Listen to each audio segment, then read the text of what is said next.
O yan yung sinabi ni Harry Roque, mga bossing, aarestuhin na daw si PRRD. Kaya tuloy, eto si Banat Bay, kumukuha na si Banat Bay ng visa sa Amerika ulit. Ay hindi, multiple pala yung visa niyan. Utsa, lugi kami sa'yo, Banat Bay. Kasi pag inaresto daw si Tatay Digong, lalayas na siya sa Pilipinas antimano. Nakaimpake na yata si Banat Bay. Sobrang nakakatakot kasi to, mga bossing, lalo-lalo na sa amin. Mantakay mo, dating presidente na ipakulong na ng mga hayop. Paano pa kami? Baka maghukay na ako dito ng butas. Oo, naputol yung live ni Coach Oli. Naku po, ayan na. So eto yung sinabi ni Harry Roque, pakinggan natin dahil kagabi aarestuhin na daw si Duterte. Sabi niyo, Diyos ko, talaga naman to si Harry Roque. Kung sakali man, tumawag siguro si PRD sa'yo para mag-usap kayo kung ano yung gagawin nyo. Kutya, na una mo pang isipin na i-live yung pinag-usapan nyo nung matanda. Ginugulo mo lang yung tao, baka naman pwede. Harry Roque, bago ka mang chismis, mo muna, klaruhin mo muna ng maigi.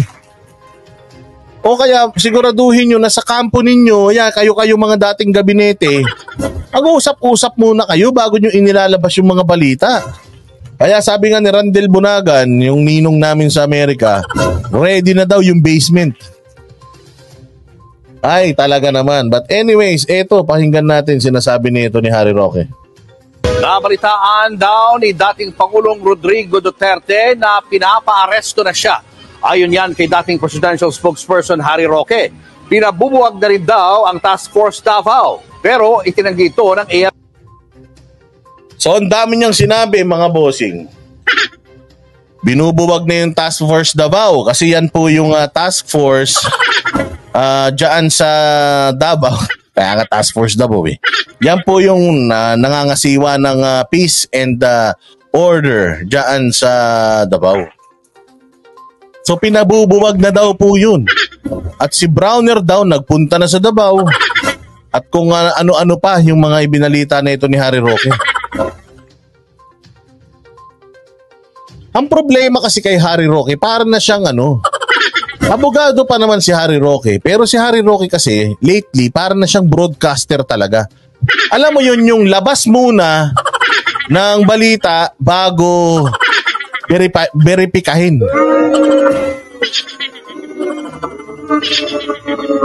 So yun yung hindi natin maintindihan kasi dapat, di ba, considering na ang taas na nung inabot mo sa posisyon sa gobyerno, naging anong tawag dyan, mouthpiece ka na ng presidente, alam mo na kung paano mag-isip ang presidente. Anong klaseng tactic yan? Na guluhin yung mga isip ng mga Pilipino, ganun? Ano bang pakay? O sige, pakinggan pa natin itong mga balita. FP, nasa frontline ng balitang yan, si Brian Castillo. Nakarating na kay dating Pangulong Rodrigo Duterte ang balitang aarestuhin na siya. Mismong si Duterte ang nagbalita niyan sa kanyang dating spokesperson na si Attorney Harry Roque. Hindi ako nakatulog kasi tinawagan ako ni Tatay Digong at ang sabi niya, nakakuha siya ng impormasyon na anytime daw baka siya arestuhin. Sinasabi. Di sana nagpa-interview na lang o kaya nag-Facebook live na lang si PRRD. Hindi na lang niya sana tinawag sa'yo, Harry Roque, no? Kasi tinawag niya sa'yo, inilabas mo naman.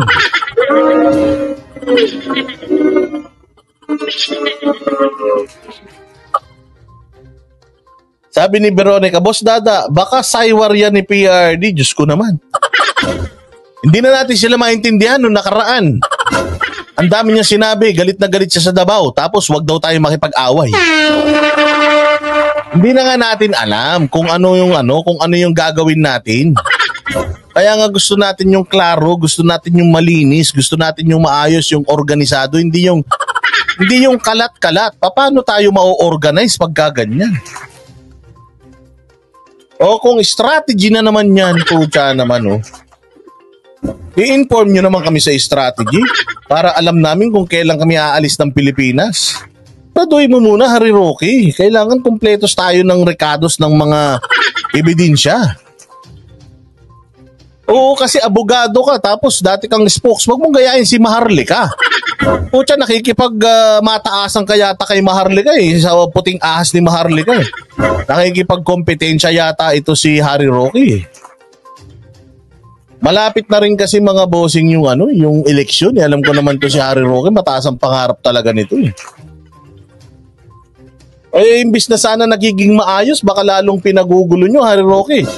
Kasi tingnan mo. Sa sinabi mo na yan, pwedeng isipin ng mga tao, pwedeng nasiset mo na yung expectations ng mga tao na aarestuhin si PRD. Paano kung hindi naman pala? O di syempre, sige, arestuhin na si PRD, wala na tayo magagawa, arestuhin na. So, tatanggapin na ng mga tao yan, aarestuhin na. O hindi naman pala totoo, tapos biglang inaresto, sumunod na buwan. O di wala na. Malamya na yung mga tao, imbis na sana haharangin natin yan. Dahil syempre, ICC yan, wala tayong pakialam dyan, di tayo dapat papayag dyan. So hindi natin alam kung totoo ba yung sinasabi ni Harry Roque. Kasi ang sabi niya, tinawagan daw siya, tapos ayun na. Hindi malinaw kung para sa anong kaso kaya aarestohin umano si Digong. Nagtanong-tanong daw si Roque. Hindi dinetalye ni Roque kung sino ang nagpapabuwag at kung sino ang kanyang source. O tingnan mo, Harry Roque, nagkalat ka ng issue. Tapos hindi mo sinasabi kung sino yung nagpapabuwag. Ano kasi Maharlika ka, Harry Roque? May intindihan ko kung si Maharlika ang magsabi ng mga ganyan. Kasi style talaga ni Maharlika yan. At saka karamihan ng mga sinasabi ni Maharlika, nagkakatotoo. Sa Harry Roque, baka kakanood mo kay Maharlika, gusto mo na siyang kompetensyahin, ha? Pero ang sigurado raw, laman na rin ito ng mga usapan ng mga taga-Task Force Davao. Tila senyales daw yan ang posibleng ang pag-aresto sa dating Pangulo. Tila senyales ng pag-aresto. To Harry Roque, hindi ka pa naman pala sigurado. Bakit inilabas mo na to? Alam nila na loyal sa mga Duterte itong Task Force Davao, so parang nagkaroon nga ng, yan po ugo-ugo ngayon na bubugin daw ang Task Force Davao. Ugong-ugong nabubuwagin yung Task Force Davao. So alam mo ba lahat ng tao, lalong-lalo na kaming may mga death threat at gustong ipakulong ng gobyerno, alam mo bang mga butterfly namin sa stomach kawag na ng kawag? So ang sinasabi mo parang tila ugong-ugong putya. Ugong-ugong pa lang pala, Harry Roque, sana hindi mo muna nilabas. Ang gulo-gulo na nga ng bayan Imbis na hinihingi natin yung drug test ni PRRD ni PRRD.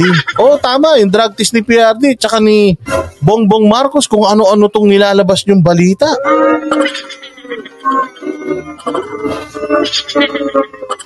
Pwede ba yun? Abogado ka tapos ugong-ugong. Tila mo. Kailangan sir, ebidensya. Ito yung message. Buti pa si Maharlika may pinapakitang mga message April 2003 nang buuin ang Task Force Davao. Sa ilalim nito ay Davao City Mayor Digong. 700 sundalo ang kasapi niyan na layong protektahan ng lungsod laban sa terorismo.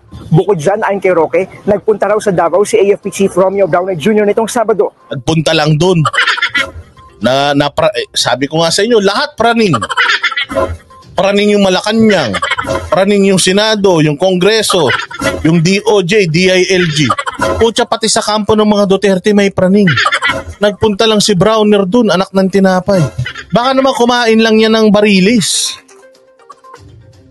Ay, nako, Roque. Hindi rin malinaw para ito saan. Alam nila na loyal sa mga Duterte itong Task Force Davao, so parang nagkaroon nga ng yan po ugo-ugo ngayon na... Nagkaroon yan? Ugong-ugong ngayon? Di ka pa naman pala sigurado Bubugin daw ang Task Force Davao. Agad naman di umano daw. Patay tayo dyan. sinungalingan ng Armed Forces of the Philippines ang mga alegasyon ni Roque. There's no such issuance of any directive for the disbanding of the Task Force Davao. Ano na yan, Roque? Dininay ng Army. So, paano na? Sasabihin niya ni Roque, kasi kung hindi ko nilabas yun, di sana nabuwag na yan. Kita mo, hindi nabuwag. Dahil yan sa akin. Palakpakan. Ayop naman talaga, Bryn Hilder. Maraming salamat sa iyo, ha. Ano ba to? Brian Hilder or Bryn Hilder? Brian Hilder or whatever it is. Hilder. Maraming salamat sa iyo, mabuhay ka. Hindi ba? Daw. Ugong-ugong. Baka naman, Rocky. Madaming naaaning. Ang problema nga, ang daming naaaning. Putya, pati sa kampo ni PRD may naaaning. Alam mo kasi ang problema, pasikatan eh. Parang sinong unang maglalabas ng balita, siya ang sikat. Lahat gusto mag-trending. Lahat gusto mapag-usapan. Putya, gusto nyo palang mapag-usapan. Ba't hindi kayo tumalon sa billboard? Sigurado bukas, pag-uusapan kayo, sabihin, ay yan, mabait yan. Diba? Akyat kayo doon sa tulay, lundag kayong ganun. O, tapos bukas, sigurado, pag-uusapan kayo. Ay yan, mabait yan nun. Oo, mabait yan, dami natutulungan yan. Diba ganyan, mga bossing, yung mga kamag-anak nating masasama ugali? Pag namatay, biglang bumabait sa mga kamag-anak. Hindi to. Ang gulo-gulo na kasi, ito naman kasi sila Harry Roque. Ine-expect natin magbibigay kayo ng balitang solido, hindi yung haka-haka lang eh. Pati ang AFP Eastern Mindanao Command itinangging bubuwagin ng Task Force Davao. Sa kabila niyan, kinumpirma ng AFP na nagpunta ngang Davao si Browner nitong weekend. Pero wala raw itong kinalaman sa sinasabing pagbuwag ng Task Force Davao. At lalong wala itong kinalaman sa tensyon ni na Pangulong Bongbong Marcos at dating Pangulong Duterte. Ang totoong dahilan ay ang pagtugon sa matinding baha sa rehiyon. The Chief of Staff went to Davao last weekend, but his sole purpose was for three things. Look into the HADR, how the AFP will assist sa sakuna po na nangyayari sa Davao. Pangalawa po is yung operations po that is being conducted in the... Yun naman pala. Meron naman pala siyang pinuntahan doon kasi di ba nga may baha-baha doon. Siyempre wala si BBM, di nga siya nagpupunta doon eh. O di at least man lang yung kanyang AFP chief magpunta ron para tingnan. Kasi usually, ang mga first responders, mga bossing sa mga ganitong sakuna, Army, Military, Navy, Marine, sila po talaga.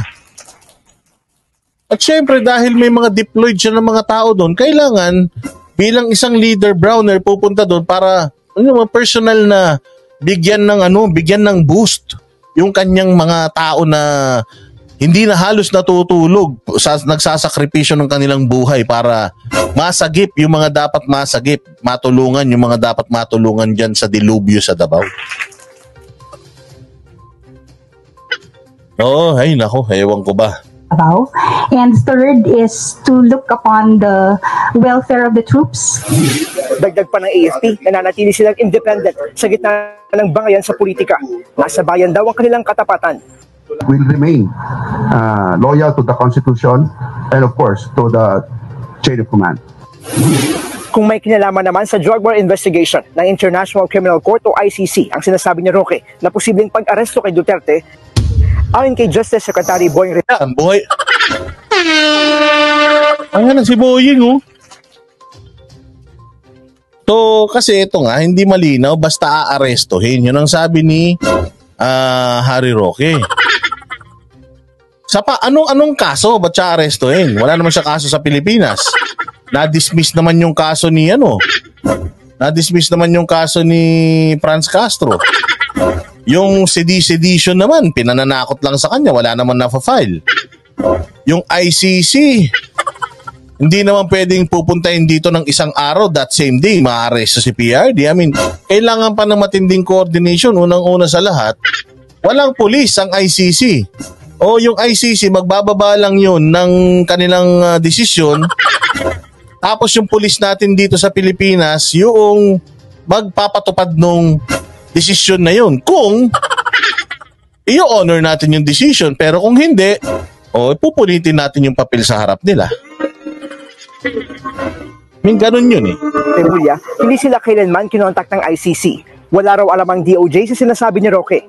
Nagbabalita mula sa frontline. Brian Castillo.